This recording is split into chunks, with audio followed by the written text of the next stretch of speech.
What's up guys, so I have a quick update on Avax right here, and this is why I've always said, you should always wait for the retest of the breakout area because it's most likely going to get retested.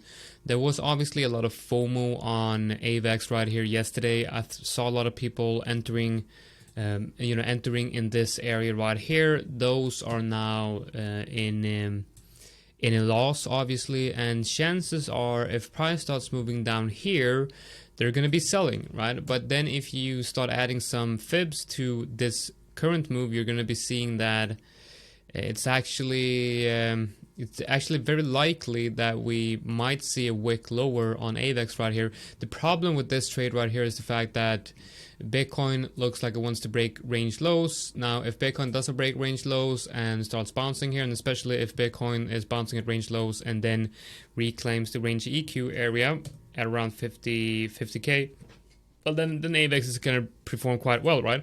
But you're still seeing some relative strength here on AVAX, right? And we did hit the breakout area right here. We had a 4-hour bull cross on, a 4-hour bull signal on the B Pro on the 4-hour, which I really like. And then if you look at the 1 hour, you kind of see here that there was a good reaction to this area right here.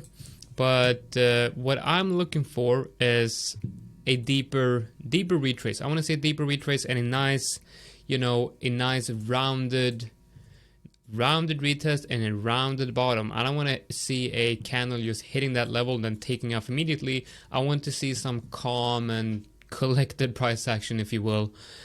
I'm going to keep updating you guys on this to see if we have a setup forming. But right now at this point, no setup, no entry, but it's likely getting there. It's very close. All right, guys. That's it. Have a great Friday.